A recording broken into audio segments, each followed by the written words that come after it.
They want attacking, purposeful football all the time. Now we've got our backs against the wall and we're going to fight, and we're going to fight hard.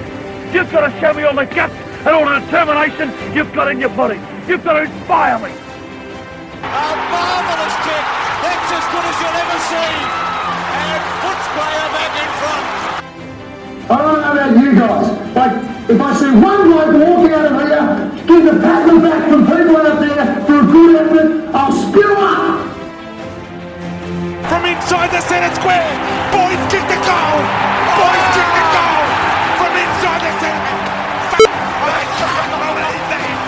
Hey Pack, welcome to Danny Boyd. It's a podcast about that football club that we all know and love, the Footscray Football Club, Proprietary Limited. They trade as Western Bulldogs. I'm Danny McGinlay here at Rancho Steve-O. So I'm here with my pod brother of Mark Stevens. You all good, Steve-O? Yeah, all good. And we've got a special guest. Oh, special guest. I'm so excited to meet him. I don't like being called a guest, but I also understand that it is accurate. I've done this to myself. He's popped in from paternity leave. The OG, Boydie! Yes, I'm here. I'm very confused as to whether Danny is a Bulldog supporter or a Knicks supporter. I got the hat. I don't know. Have you got a different pod to do after this one? Nah, I'm absolutely on the bandwagon. I'm not even that hugely into basketball, but I you know when basketball was huge in the 90s, like just before you were born. Yeah, I remember it like it was yesterday. But everyone arbitrarily chose a team. Most people went to Chicago Bulls because of the Michael Jordan thing. I chose the Knicks because I used to, on school holidays, love watching David Letterman. He'd talk about the Knicks. And look, my team sucked for 30 years and now here we are. Yeah. Champions for the first time. And seeing the party, though, in New York. That's cool. That's cool. Bloody awesome. I do feel like at least the partying part of it is like a throwback to when basketball had some semblance of like meaning to it. Yeah. Because I feel like I saw and was interested in the last like semblance of non-commercial basketball, which was like 2016 when the Cavs won. Yeah. And then it just turned, and the Warriors were amazing, but it went very commercial then. And then now it just feels like a gimmick, the whole thing. At least to me. I'm sure not everyone believes but that. But it felt real watching the end of it. I mean, imagine being a basketball supporter. Like, for me, the season's going too long already. Yeah. And I hate close finishes. But in basketball, every game is down to the last minute. And it drags on. The pain drags on. Yep. We were when I picked Steve up to grab him on the way here, the first thing he said is, I feel like I'm in the mid-season blues. It's been going really a long time this season. I'm like, mate, imagine 82 games. It would be, and you're travelling every other day. It would be the worst thing ever. Do you know what's weird? I once did a Sportsman's Night, interviewed Andrew Gaze. Great bloke. We love him. Yeah, we like Gaze, yeah. And I was talking to him about, because I remember the Melbourne Tigers winning the grand final in 93 and how, I think that was their first one. And he said they partied for weeks. Yep. And because he also was in the San Antonio Spurs roster when they won it in 99. And I was like, how was that part? And he goes, disappointing. Yeah. It was like they won it, and that night they all had they had beers and champagne, and then the next day they did a parade through San Antonio, and the next day everyone left. It's more individual than Aussie sports. And I remember the Tigers winning. You would have been pretty young. That was probably the high point. Before he was born. Well, I that was remember the high going point. to watch the Tigers. I was in a but not Gazy. a flat in Toorak at that stage. Yep. Must have been tough. $65 a week. It's costing. I was sharing. So with you've two always mates. lived the high life then. But how Back then, cheap isn't was that the equivalent of like $800 now? Crazy stuff. Probably, yeah. Through a road, Toorak. But it was a big moment. But yeah, good to see you on board with the Knicks. Damn straight. Well, it was such a big, epic weekend of sport that was it was almost good. Bulldogs getting thumped. 10-goal, horrible loss to the Crows. But that's Thursday. Friday, we were already on to, the World Cup's starting. And so it was a big day on Sunday. So my Knicks win the grand final or the championship for the first time ever. Australia knocks off Turkey, and Northcote Cougars under-12s beat their arch rivals Preston Bull Ants with a goal after the siren, Boydie. Mate, it couldn't get any better except for the fact that Thursday was an absolute abomination. Yeah. So take us through the after the siren. Was it a banana or was it it was a free kick. Young Sullivan. A good free kick. It was. So I wasn't there. I was working at Cup Fever, but parents are filming everything, so I've seen it, and it looked like it was there. They took out his head. Look, Preston have got form in that. They're a bit of a rough team. I think the suburbs got form in that. Yeah. Oh, Not yes. just that team, like the history of the suburbs. Oh, yeah, and I'll fully admit this. On the off chance there's any Preston Bull Ants parents here getting outraged here, I'll fully admit Preston should have won. The score was like 2 goals, 8 to 4 straight. Yeah. So we really shouldn't have. Inside 50s went the other way, obviously. Very much so. You mentioned the mid-season blues. Now is the time when the worst football of the year happens around the country. Like the grounds have started to go to shit. Oh, yeah. Everyone's getting a bit annoyed. In the VAFA, like 3/4 of the players are going to Europe, so all of the reserves guys are playing, and whoever could afford it from the EDFL and everywhere else are going away too. But yeah, it's just a really rubbish time of year for footy. You just kind of got to get over the hump to we just smell spring a bit, and then maybe it'll improve them. They did talk about that on the couch last night, and they were talking about which players really do well in this mid-season slump. And yes, Bond. And who was the other Bulldog in the top 10? Libba. No. Interesting. No, who's the new one who's always there? Oh, Ed. Yeah. Ed Richards. Well, Bond, I remember, one of the things, and it's a bit to the comment around, the 82 games in the NBA, I can't fathom getting up and trying to perform 82 times in 6 months or whatever it is. That sounds insane to me. But Bond, one of the greatest things you have to respect about him, middle of the year, worst weather, and he's still turning up and getting his 32 even if we're going to lose. Pepsi.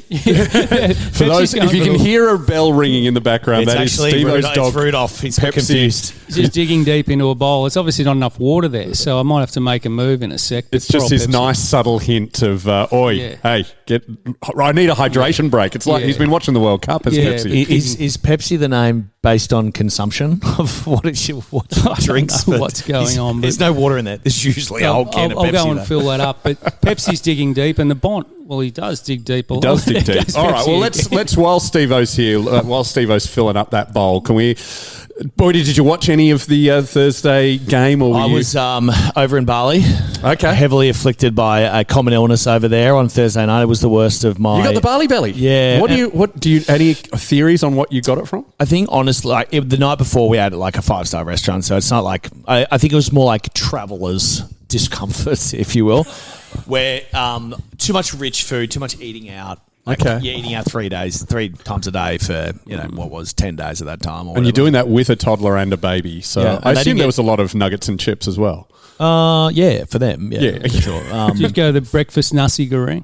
No. Oh, once, but early in the piece, yeah. I try and don't take it a bit. I find the breakfast gets very old very quick. I agree. It's it's exciting the first day. I'm do I need to eat? Yeah. What's with those little cocktail sausages that every hotel in the world has and always undercooked? And everything in Bali they cook on the flat top or whatever. It's all so oily. Yeah. Everything. The omelets are good. What about when I get sick of them after. Yeah, tailor-made omelettes. I don't eat eggs. So I tell you what, I can't even go those. As a future indication of the likelihood my daughter will qualify as an AFLW player, the amount of food that kid ate at breakfast. Oh yeah, she's going to be 6'10". Because she was every morning. She was cereal into fruit into pancakes. Great. Mate, this kid, I don't know where it all went. I said, Rani, is it going down into your feet? She said, no, in my tummy. I was like, Jesus, dude, you've eaten more than 3 adults and you're all 2.5 foot tall. It's crazy. And you got to a sports bar for the... Oh, you wouldn't have. You resort not for that one, but I did get there for the Hawthorn game. And yes. That was magnificent. Bali sports bars are great for AFL. Yeah, so didn't go to so we were in the first stretch, we were in Nusa Dua, so we're at an all-inclusive resort. So no sports bars around except for the most sports bar of the hotel. So it was much more high-end. But in there we had... What does that mean? They're just showing golf and Formula One? Well, you been to Bali before? Yeah.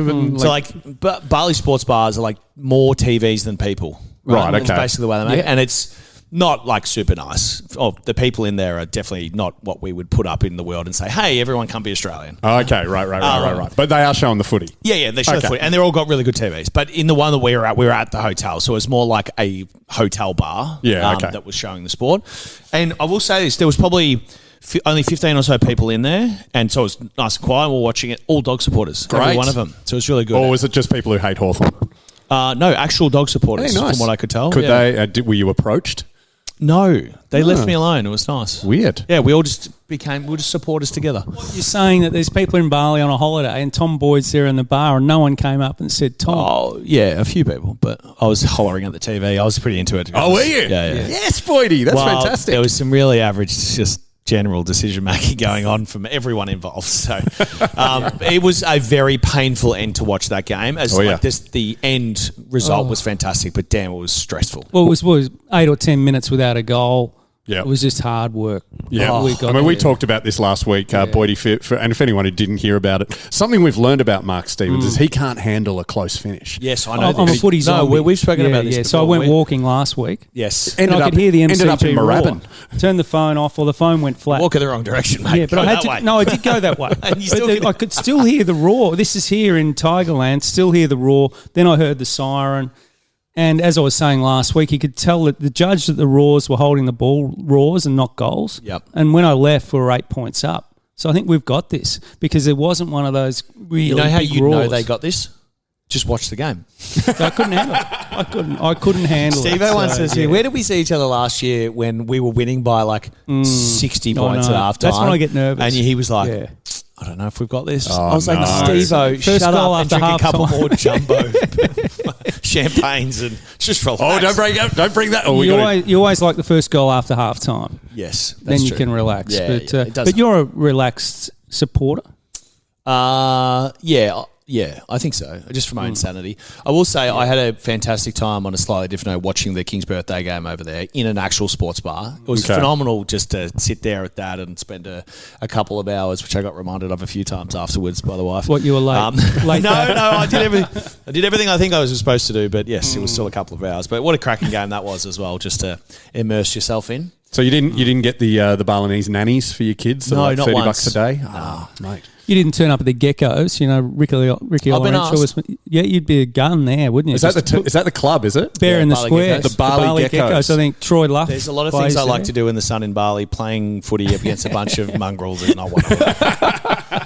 It sounds like a horrendous idea on a cow paddock with no goals. I think they play down near one of the clubs down there, one of those big beach clubs. Oh, yeah, I'm sure. Yeah, I did. A New Zealand comedian opened up a comedy club in Bali a couple of years ago. So when you were going there for your 30th, Boydie, I was thinking about this is a way I can claim it's a work trip. Yes, of course, and go and perform there. But just didn't work out with timings. But that club's closed down, and that New Zealand comics moved to Melbourne. And I was like, how are the gigs in Bali? And he goes, we advertised it as English speaking comedy, but mostly Germans showed up. Yeah. And also the people being I'm sure there's a happy medium in comedy in terms of inebriation. Yeah. And it's a bit like my dad's theory on playing pool. He's once he hit 3 beers, he's at his peak. Once he's 6, he's still there. Once he's had 7, he's going downhill. Oh, absolutely. Yeah. But then it's a bit like comedy. They get to 10 beers, it's and they've been sipping on frozen margaritas since 8 o'clock in the morning. Yeah. Not your crowd. It's like doing gigs on cruise ships. Yeah. You actually want to be on later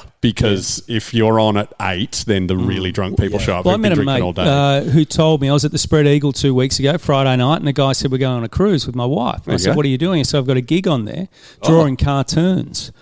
So who's your friend? Andrew Fife from Hey Hey It's Saturday? No, it's Weg.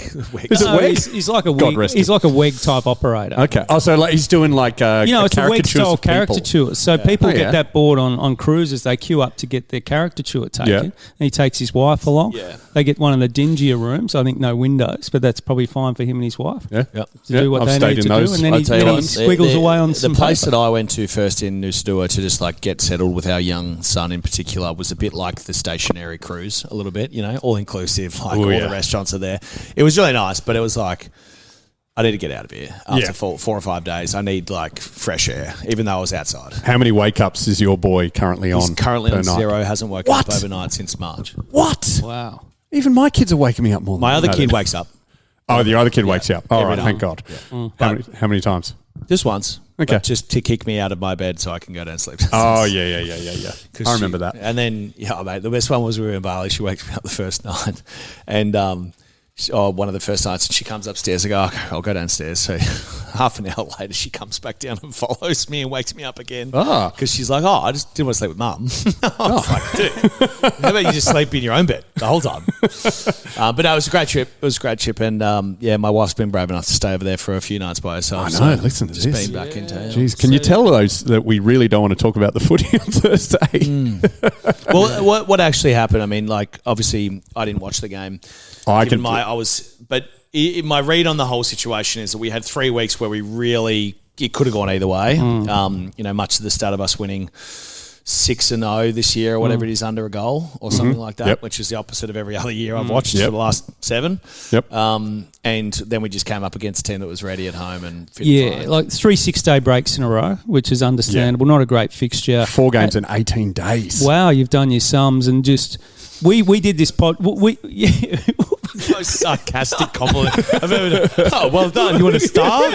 You want a sticker? I do. Yes. I got my son to work it out. We sat here last week and we did it on the Tuesday. We did. And I was concerned because the game had crept up too quickly for me. Yeah. The long weekend into a Tuesday, suddenly playing footy You'd only just got Thursday. back from your walk. Yeah, that's right. Quick turnaround. Quick turnaround. I think mentally not switched on. And what happened, Tom, you would have missed this, is obviously Cody Waitman back. Kicks a goal in the first 45 seconds. Mate, and a great goal as well. Great goal on it, just grabbed it, snapshot. No player remonstrated from the Adelaide side. Some moron or some peanut geek in the third umpire box decided to have a look and there was a fingertip on it. So they took it back. So momentum in games is big. They went down, got a goal, got another one. And especially when you're playing against a side that's half good, like momentum, especially early in the day, is a really big thing. I think it would be quite audacious of us to claim that we would win if they'd allowed that goal. Cause things can change, Danny. Totally. On a dime. But there's games where you lose and there's games where the opposition wins.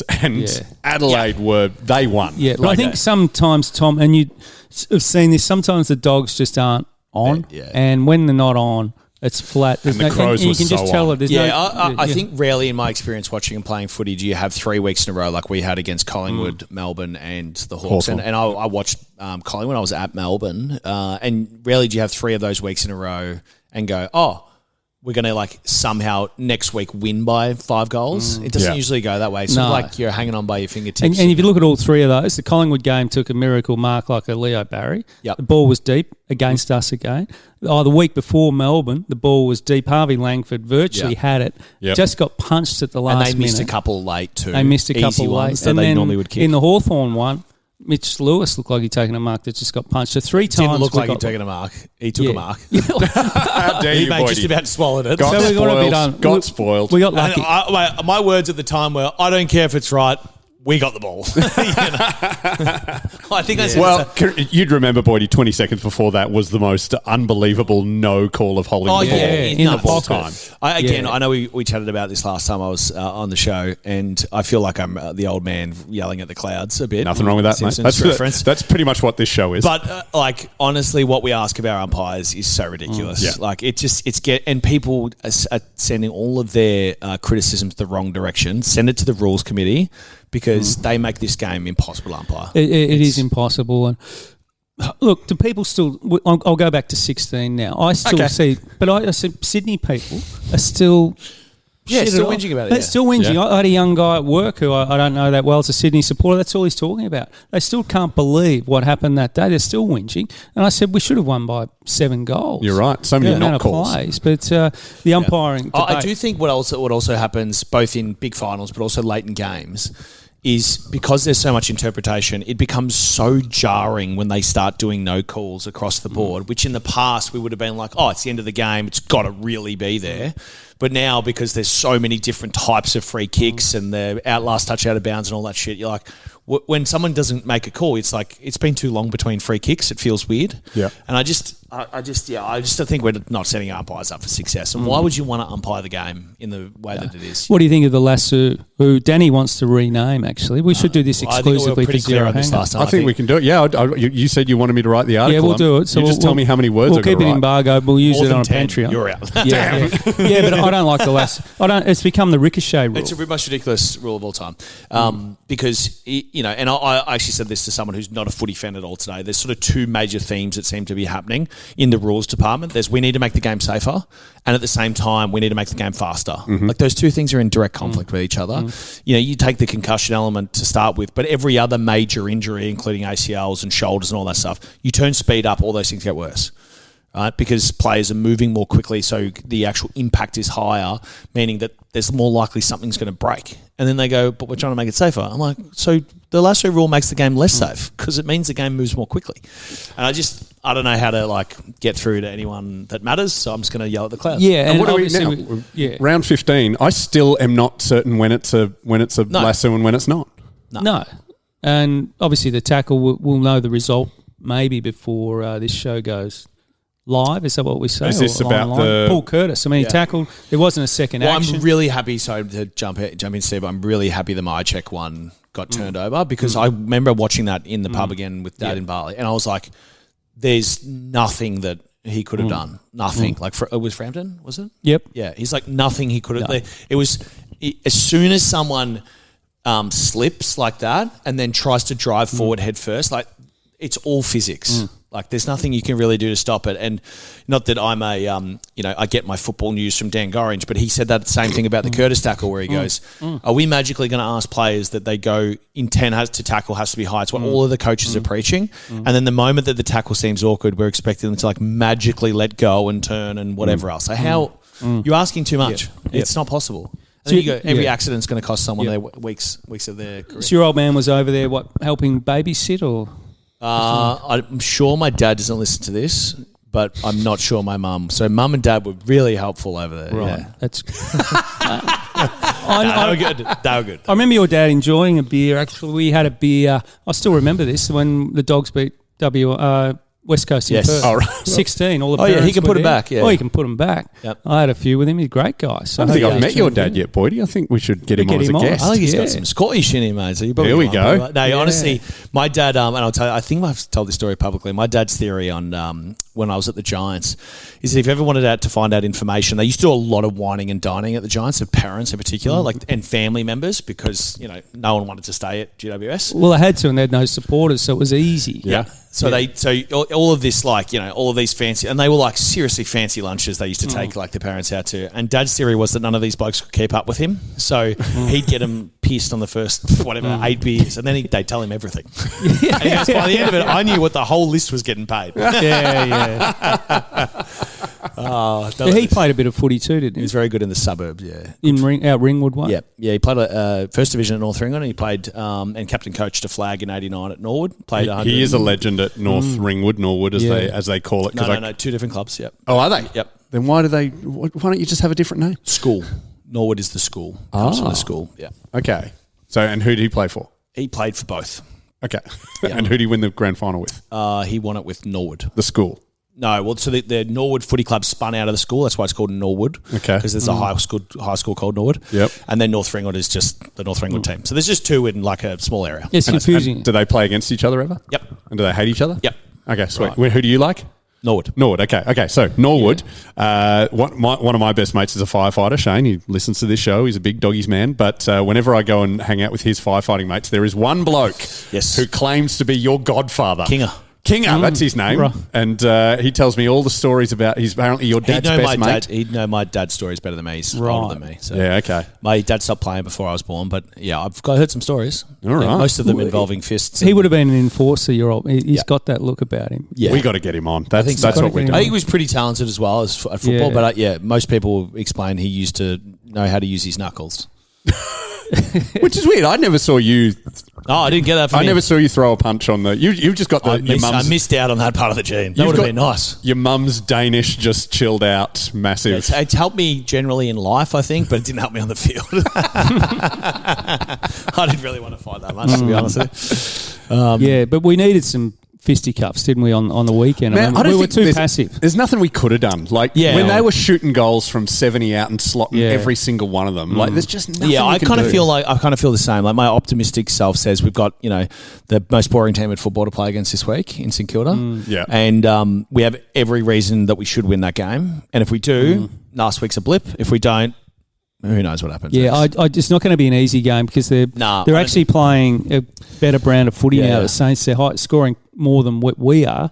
They've got Naz, they've got Brad Hill zipping around. What about that goal Naz kicked from miles away? They've got some the purest hit of the football I've ever seen. And Liam Ryan's in great form. I'm in enemy territory actually on Sunday. I'm in the St Kilda President's function. Who is the president these days for St Kilda? I don't even know who that is. But a mate of mine knows another mate who's a heavy hitter at St Kilda, so we're in there. They do proper functions, or do they do our fake functions like we do? Yeah, what do you mean? No, our I fake think it's function? going to be. President's functions used to be sit down. It'll be quite stand up. serious. This one, they're I all think. stand ups now. No, I think with budget cuts. Well, I think it's a time slot thing. Like if it's a 3:15 Sunday. I'm not sure. I don't think it's a time slot thing. I think all of the ones that I've seen recently have all been like. But we don't play in. I gotta say, but Friday night footy would be sit down, wouldn't it, or not? I don't know.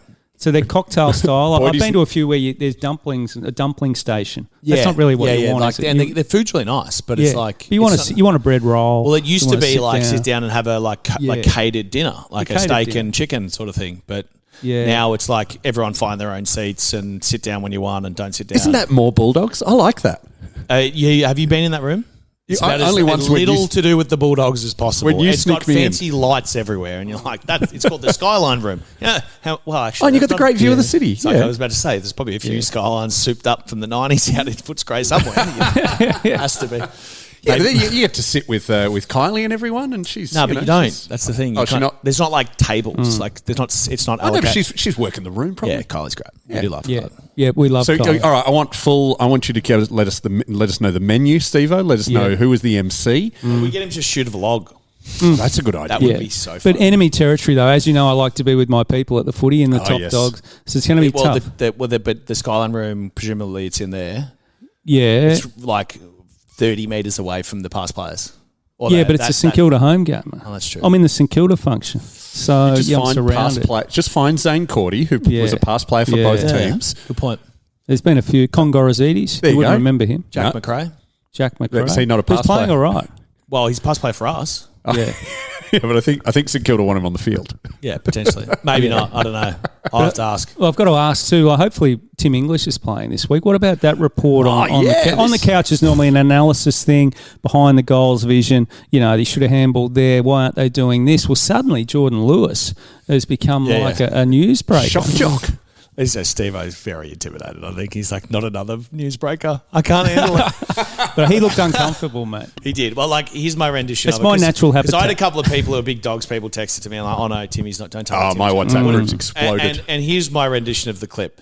Oh, I'll be surprised if he's not there next year. And then Jack Rewalt goes, but they really, really need him. Can you explain why? And he goes, no.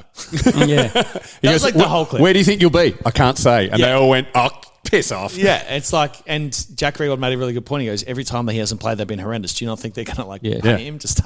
But there's been rumblings this year about a few things. Well, and I can confirm that today it was announced that his delightful wife has signed an extension with the Vixens. Yeah. So she's staying in Melbourne. So that was part of it. Yeah, obviously they put two and two together that he'd go somewhere else. If you notice, They've been talking about that for years. years. I don't think that's a factor. I think Tim drives himself pretty hard too, and he's a hard taskmaster, maybe for the club and staff and whatever, which is fine. He's a high achiever. I think I don't know about driving people, but I know he's particular. He's more particular than most. Yeah. In terms of what he wants to feel like going into games, and that's been well documented over like 5 or 6 years. And also, if you notice this year, less game time, yeah, which is something I've been watching that I think Bevo's trying to keep him fresher. Potentially, has Tim taken a while to adjust to that? Because as a ruck, you want to play big minutes, don't you, just to keep yourself in the game? But I think it depends on what type of ruckman you are. So I think if you're someone like Max Gawn, who covers the ground really well and has the invariable size advantage in terms of height, I think being out there makes sense. But equally, if you watched, and again, I'm off my most recent watching him play a couple of times, he's not covering the ground like he used to in those minutes. He's not getting as deep forward as he was previously, it doesn't seem like to me, and they've got a different role for him to play. Do you what is that by design? I don't know. Because he looks in the preseason. He was running great. He's running well. But there's at different times in my career, for instance, and I'd say this is more of a strategic decision rather than an ability decision. There was times when I was told to follow the opposition ruckman into the forward 50, and there were times where we were happy leaving him in there to go and getting the forwards to compete with one down. We did both. So, and I think, given that there is more support in the ruck position with this extra person on the bench and those types of things, maybe they're asking those guys to spend more time out there but still conserve their energy. It's a really good place to get injured if you're tired, the ruck. It's a really good place to do a shoulder or something else. Pretty much any body part. There's nowhere safe. And there's nowhere to hide either. And, Sounds like a good book. Well, good is a word. It sounds like a book.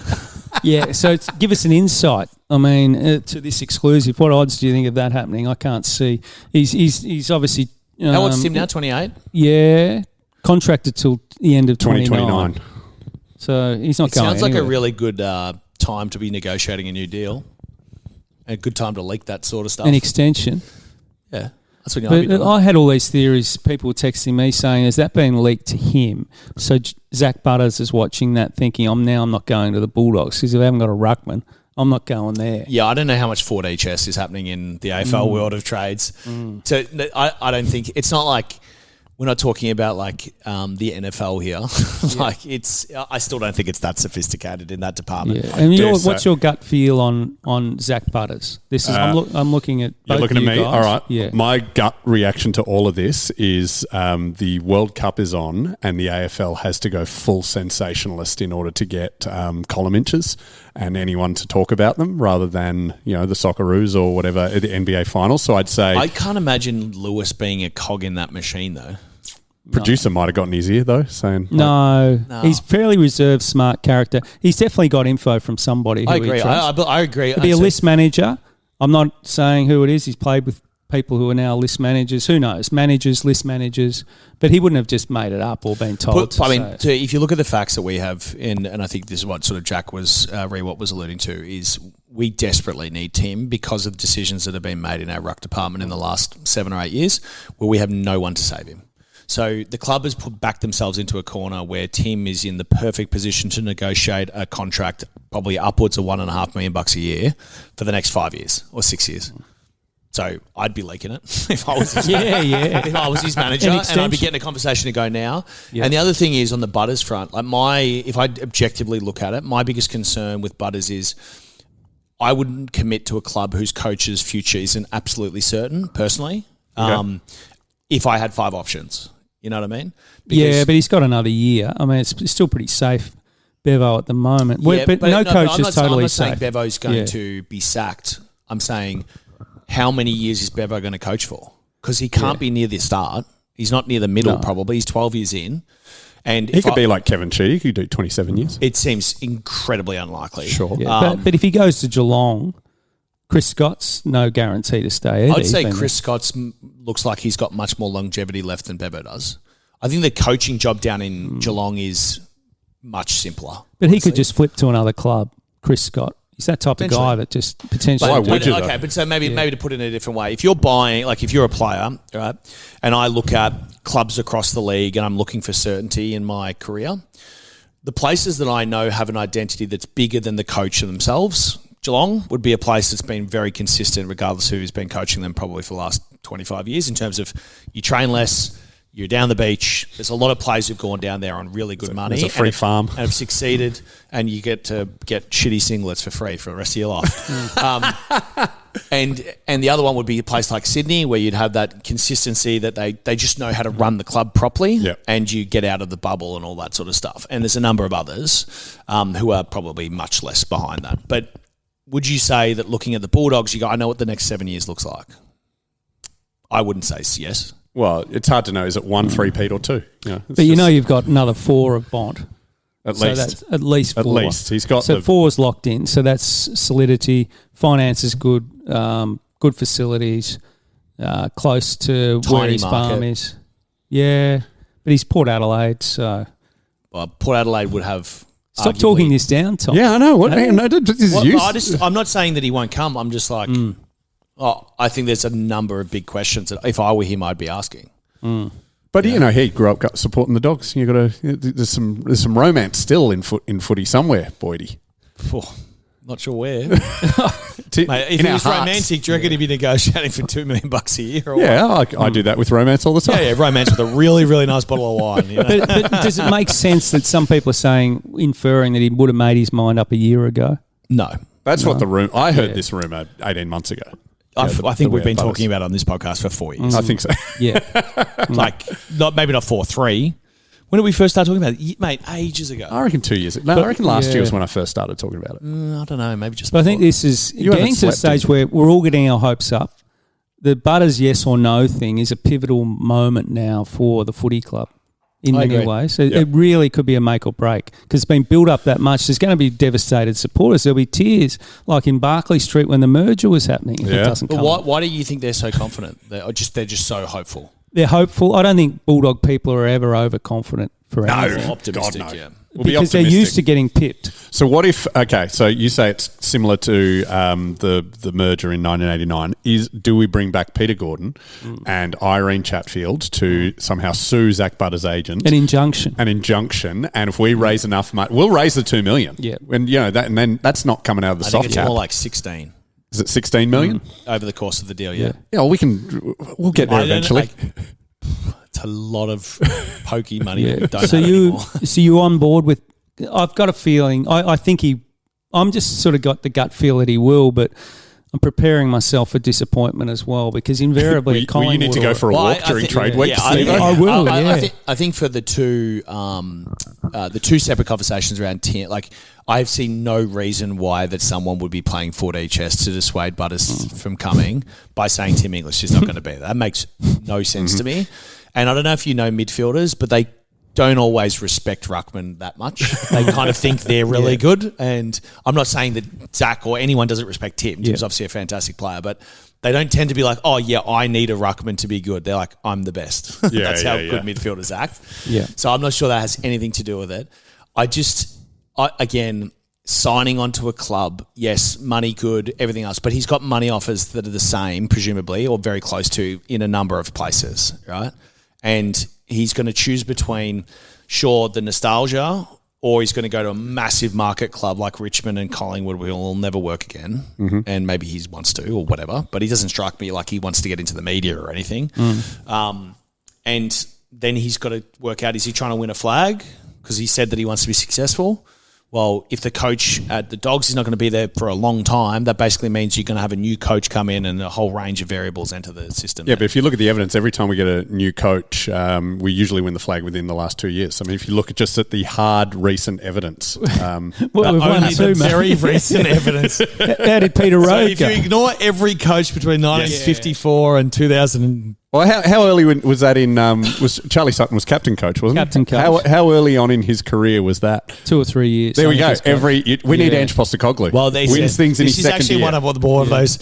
When good things happen, it usually happens in this way. Not when this thing happens, good things happen. Oh, You know. no, you've got it all wrong. All right, this is Yeah. what we do. We, I did a sketch about this a couple of years ago. We sack Bevo and bring in, and then we just sack the coach every week. Yeah, we get yeah, the dead coach Pouts, and then we bring back Bevo for the grand final. What a story! This was actually like our theory on every time that the club was in a dire spot. They're like, Tom Liberatore's re-signing. Yeah, they do that every year. They just hold on to it. The genuine question to both of you, though, let's say that Butters comes and the midfield looks incredible. Tim stays. You've got Bont, Ed Richards, and Butters in there. Fantastic middle of the ground. We're going to need to go out and spend another $1 million to get someone to play behind the footy for us. Yeah, I think we're getting. Well, I think Butts. So it could be Butts and Butters. Yeah, I double butt. saw people discussing Yeah. this online, and I thought We're all over Butts. I thought Butts was just the shortening of Butters. So I'm like, I was kind of confused why people were talking about he was such a great defender. Yeah, yeah. I'm like, have I not watched him? So he didn't or- play. Obviously, he had a calf injury. He didn't play the other game on Thursday night. What's his first name? Jordan. Jordan would Butts, you, would you? So if they got Butters and didn't go and get a key defender, Butts or otherwise, would you be sitting there going, like, what was the point? No, I'd say if you get this midfield up and running, it's not going to matter who's behind the ball. It's never worked in the history Well, of this the is game. I'm hopeful here. The shit hot midfielder doesn't matter. The Put your ball's not gonna journalist, get down put your the other end. analysts hat Yeah, on but for you a moment. can. But you'd rather win the mid. And this is another theory. I forget who said this, but I quite liked it, where Butters into the middle, Bont to half back. Oh, yeah, that was on the couch last night. No, I just want to float that to you. Is he too? I know, it's the but dumbest thing I've ever I think it was Lee Matthews who said it, Boydie. Yeah, he can mate, innocent Lee said a mark. lot of things in a He lot can of time. dodge. He can deliver. Yeah, That's it's a not waste. that simple just to learn a whole new position and give up on a guy who's been the best midfielder in the comp for 7 years. Right? Why isn't it easy? Halfback flank's the easiest spot to play, isn't it? Mate, he's still got to go and chase other opposition players. He can He's do not that. that fast. He can do everything. Look at all of the backs that are actually back there have been really good, how fast they are. Bont's not that fast. And he's also the best midfielder in the competition the last 7 years. I always leave him where it's like, yeah, you know what? This car works really, really well. let me go and drive a completely different one and hope for the best. Yeah. I mean, isn't there in the rotations and everything, you go forward, you go back anyway? No. He goes forward, obviously, but Forward's very different. Forward's much simpler for him, I would say, because he's dictating, terms basically to his defender. I think my point of view would be, you're right, the Bont's got 4 really good years left. At a minimum, maybe it's longer, whatever. But history would say that even with the likes of Penderbury and those types, which I'd say arguably he's very much in the similar mould in terms of how he covers the ground. He doesn't need to be fast. His quality. Pendles is not the guy who was 10 years ago. So let's say Bont's next 4 years are just as good as they have been, and where he's the miracle child that continues to give. If we went in with let's sell the farm to get Butters in, Tim's still there, and we've got this midfield. If we didn't go and stretch our salary cap to the nth degree to go and get a fullback or a centre-half back, I'd be like, what was the point of all that? It wouldn't make any sense to me. I'd rather them go out and spend 105% of the salary cap and get a key to position player that is one of the best in the comp for $1.3 million a year. Well, they've got whatever room. we have to pay. Who would you take? I mean, is Butts enough? Because he's like a B+. But you want an elite. Do you want a Wiedering or... Yeah. Wiedering I probably wouldn't get because he's far too slow for my liking. As strong as he is back there. I don't know who it is. Sam Taylor, your mate at the Giants. Someone like it's that. Like someone Sam of Collins. Harris I love Collins up at, a beast up there in the Gold Coast. Mate, Sam Collins he's from Victoria. He used to play for Blackburn in basketball. He was like a small kid I used to play against, and then all of a sudden he grew to 6'5" and then became jacked as. I don't know. It's like 2 separate lives this bloke's lived. Yeah. But he'd be a good one. Maybe we can get him to come home, and maybe it's a short-term deal, and we go, mate, you're making 500 or whatever he is up there. Maybe it's a bit more. We'll give you $1 million for 2 years or 3 years towards the end of your career. Like that kind of stuff to me is like, that's worth rolling the dice. Yeah. All right. Sounds good. Boydie, get in there. The salary cap goes up every year. So we might as well. So you say there's no point unless we can do a double deal? I just think it'd be a waste of Bont.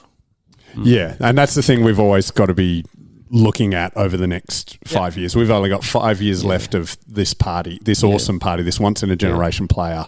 Yeah, once in a and my mail is that Bont's been very active in this as well. It's been a 2 or 3 year project for him to try and get Zac Butters. So Bont's going to be flat if it doesn't get up. Yeah. Yeah, I'm not worried about Bont getting flat and not trying. Not personally. He's just too much of an animal. He's too invested, yeah. Too invested. Yeah. He just, and he's just he's an incredible player. But so how old is Butters? 25? I think he might be 26 now. So you're not getting him to develop.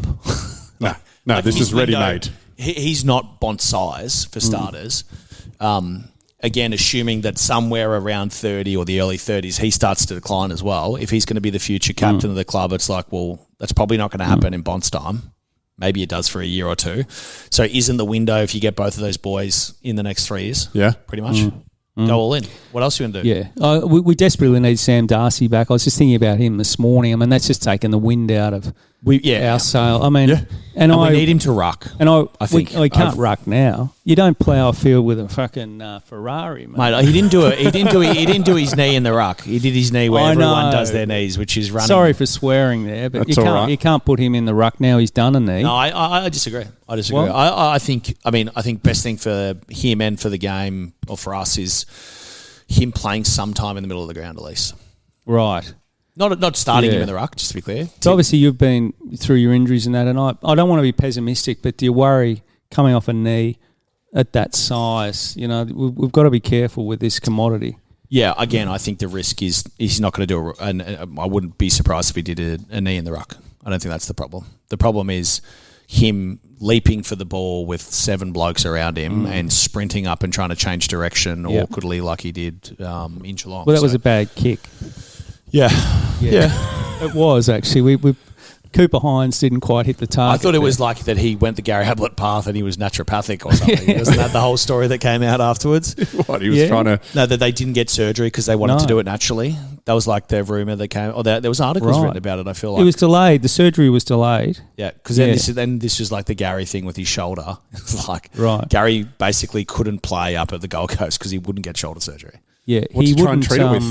Patchouli oil. I think like good vibes. Yeah, I believe he wouldn't take painkilling either. That's right. Yeah. No injection. And I can tell you, like, as someone who's had a shoulder surgery, you can definitely play with bung shoulders, but the one Gaz did, like, and the type of play he is getting tackled 25 times a game. It's like, no, you get that fixed. And it's like a 12-week surgery. It's not that bad. Yeah. All right, well, let's get more upbeat stuff. This has been really intense and enlightening. That's why we need Boydie back. I might even write a story for Zero Hanger on this, that Boydie says that the Dogs have to do a double deal. There's no point going with Butters if I think it's Can you have the obvious. headline, AFL great speaks out? Yeah. Club legend. Yes. Quote around legend, please. No. Yeah. We'll put it around club. Icon. Club.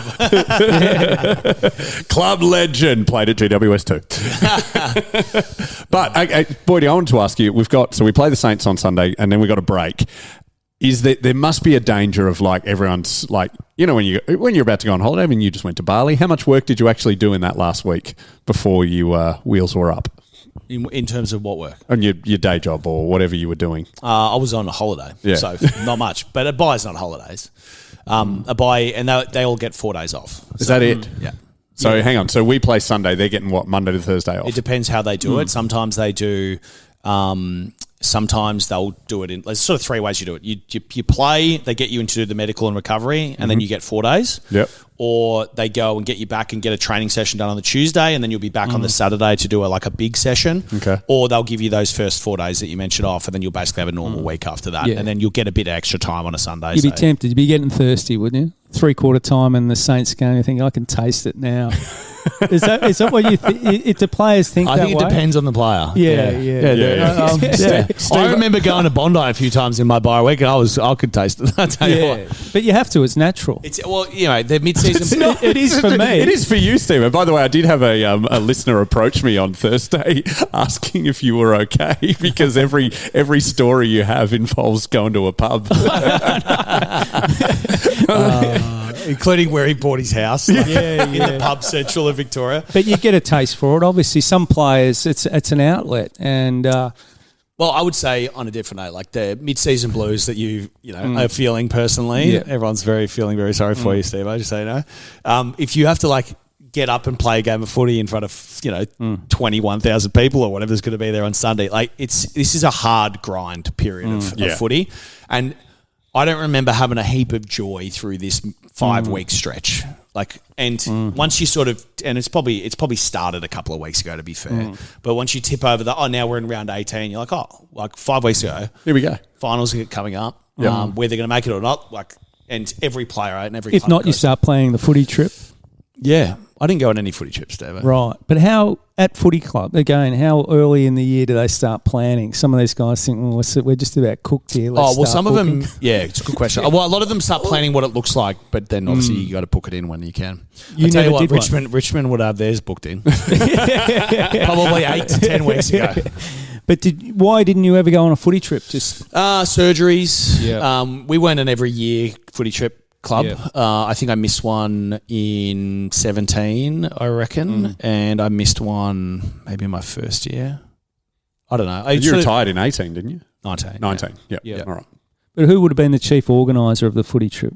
Libber and Dell and stuff, I think. Yeah, right. Probably That's Big trouble. He would have had to say. Steve-O's eyes are just lit up. He just wants to be on that trip. No. Look at Too that. much for me. Yeah. These guys. I can't think of anything worse than staying with them all. Oh, yeah. As in, I would love to go to the pub with them, but then I'd like to go home to my bed. Yes. Yeah. I think Steve-O'd like a footy trip with your dad is what. Yeah. You guys, I don't know if he'd like one with you, but that's just because that's just He because doesn't like media. He doesn't like anyone. He was happy that night. We're all happy. Obviously, winning that game in Perth was the first of 4. Oh, yeah. 2 or 3 weeks later, that was the who would have thought? So, and maybe to circle this back to just get away from 16 slightly is we don't win a flag without a Dale Morris, no matter how good our midfield was or our half-back line. Without that person who can negate a key forward or a goal kicker, we just don't think we win a flag. No, small or tall, he could do it all, and it's poetry, really. But that's exactly what we have. We haven't got anyone right now. We've got no one who can do that. I think James O'Donnell on the right matchup can do it, and you can back him in. But I think James is great. I just there's too many plays he can't match up on. He's got to find the right one. Yeah, which is he's pretty quick off the mark, isn't he? Not laterally. Right. Like he does. So Dale's. So you watch him, and again, it's an unfair judgment. But when I was at the Geelong game, it's so obvious how easy it was for the likes of Jeremy Cameron and those guys with our backline. They were toying with us. He knew exactly what he wanted to do. He got 10, didn't he? He kicked 7 goals in the first half, 6 goals or 7 goals in the first half in the exact same way. I know. But they were all left foot snaps from the same spot, basically. And again, it's so hard. We were getting smashed in the middle of the ground, and we need to provide more pressure. But James and also Rory, without help down there, with the lockdown near them, we're just going to have the same problem every 2 or 3 weeks with key forwards or hybrid forwards. What's your take on Buku? I mean, he's not really a natural footballer. I like his size and shape, but again, I think that there's a lot to be said around, and again, this is why we're so spoiled with Dale. And just to be clear, my standards for what's great back there have been completely ruined by him because it didn't really matter whether there was pressure on the ball. He just found a way. Yeah. Right. And there's very few players who can do that. But if you look across the comp, like those real brick wall types, like again, Collins is not a bad example. Wiedering, again, I think he doesn't cover the ground as well as I would like back there. But say Harris Andrews is another good example. Sam Taylor. These guys they just find a way. Tom Stewart, he just finds a way. Yeah, exactly. But you're right. We haven't had that. I had to name my top 10 Bulldogs I've ever seen. Where did I come? Just missed out actually. Number 11. I can't believe it, Boydie. I had Dale Morris. 105, whatever my player number was. I had Dale Morris at 5, which surprised a lot of people. But that's high. But in the most successful period in club. But the way I explained it is you're putting a magnet. And you're a coach, he's the first one you're putting down. Yeah, and he was our greatest defender for all types of forwards through the most successful 8 years of club history, right? 3 prelims. He could play on Stephen Milne 1 week. Prelims and a flag, yeah. Milne 1 week, then Buddy the next. Yeah. And then someone even bigger than Buddy the week after and still get it done. Yeah. Again, we're not going to find another Dale Morris out of the blue from Spotswood or Werribee or wherever. Well, Selwood's got a little bit. He does. A little bit of Dale Morris. I like him, but and I like him and what he did on Wizard. I do. I really do. I love that he was happy to stand up to him because that bloke's been annoying for defenders for a while. In the best way for a small forward, just to be clear. It's like the Tom Papley version. Yep. But Wizard's one problem. We're going to have a few other ones that he's not going to be able to play on because he would give up too much size. I think Selwood, he's not going to be able to do that for us. Well, all right. So you've heard it here first. Dale Morris needs to return to the Bulldogs next year in order for us to keep. He's in good Tim nick English. up in Brisbane. Yeah, he's even got a little tan for a bloke who's. It's a shame we lost him during COVID. I think he was Jack of Victoria, like many people, and just went up to Queensland. Yeah. Well, I think his wife was very keen to get up there too, from what I know. So I mean, good on him. And why wouldn't you? We can't complain about Dale Morris doing well, no matter where it is. It's just he's so beloved. Just jealous that he's not Such a back great with us. bloke. Yeah. Tough sell though. Well, we're going to have to slip behind the paywall very soon. Thank you, everyone, for who does support us. Only $5 a month, and we get a few fresh ones coming on. So we will be doing a bit of a deep dive with our man Tom Boyd here. I think Steve-O's got some questions about 2016 that you will exclusively hear on the Patreon. Enjoy the game against the Saints. We'll be back next week, even though it's the bye. We got, there's always things to talk about. And the mid-season review. Mid-season review. Let's do one of those. Season review. Yeah. We can go with that. That's a good idea. Sweet. Don't forget, my comedy special recording August 1st. Would love to see you all there. Go Dogs. Gave my childhood to that roar of the red, white and blue sea, and the knowledge that you had two loves, the Bulldog boys and me. 20 years on, I feel that longing hanging in September air. But the reason I go every week is to pretend you're still there. And they will find the glory one day, and I will throw it at your feet. It's a long, long road they're running for you, the dogs of Footscray streets.